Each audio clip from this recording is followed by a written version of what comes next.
सबसे पहले बात प्रधानमंत्री नरेंद्र मोदी के ध्यान की। कन्याकुमारी के विवेकानंद रॉक मेमोरियल में प्रधानमंत्री नरेंद्र मोदी की ध्यान साधना पिछले 24 घंटे से जारी है। इस ध्यान साधना के आखिर क्या मायने हैं? क्या ध्यान साधना से मोदी कुछ साधना चाहते हैं?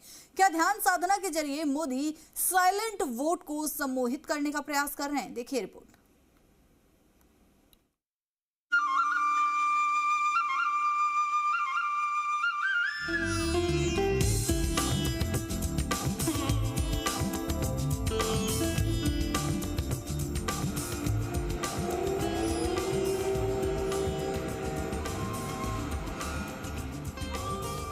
ध्यान साधना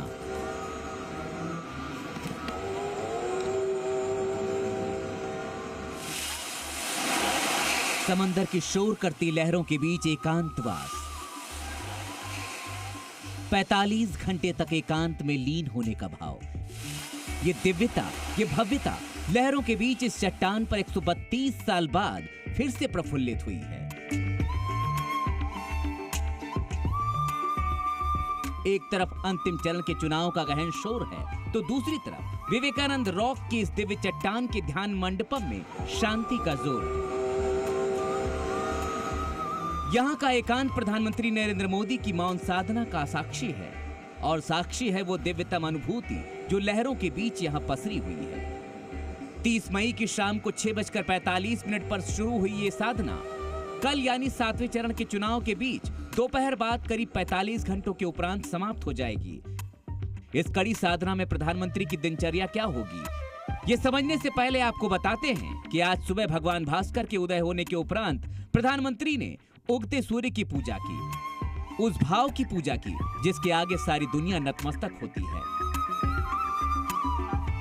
किसी योगी की भांति प्रधानमंत्री ने जप के साथ तप की उस साधना में खुद को झोंक दिया है, जिसमें समर्पण और त्याग का ही भाव होता है।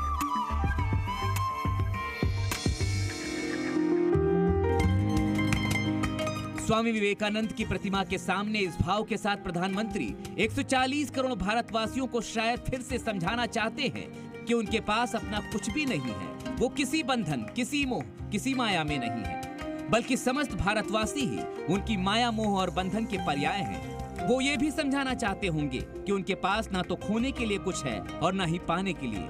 और वो जो कहते आए हैं कि राष्ट्र ही उनका परिवार है और उसी परिवार के लिए वो है, बिल्कुल उस साधु की तरह जो सिर्फ जन कल्याण और राष्ट्र कल्याण की धुन में मगन रहता है।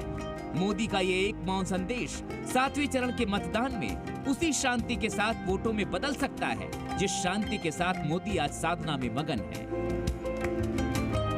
कहा जाता है कि 132 वर्ष पहले इसी शिला पर ध्यान के बाद स्वामी विवेकानंद एक भारत श्रेष्ठ भारत और विकसित भारत का संकल्प लेकर आए थे। प्रधानमंत्री मोदी के मन में भी 2047 तक विकसित भारत का सपना है। कहते हैं ध्यान मन की ऊर्जा को संचारित कर देता है और मस्तिष्क को नई दिव्यता प्रदान करता है। लंबे थका देने वाले चुनाव प्रचार के बाद अब प्रधानमंत्री को स्वामी विवेकानंद के सामने एकांत में खुद से साक्षात्कार करने का अवसर मिला है। और जब भी प्रधानमंत्री इस तरह से ध्यान के बाद बाहर आए हैं, एक नई स्फूर्ति, नई ऊर्जा से लबरेज नजर आए हैं। ब्यूरो रिपोर्ट, जी मीडिया। एक तरफ प्रधानमंत्री मोदी कन्याकुमारी में ध्यान साधना में लीन है, तो दूसरी तरफ गृहमंत्री अमित शाह ने तिरुपति के दरबार में जाकर माथा टेका और जीत के लिए आशीर्वाद मांगा।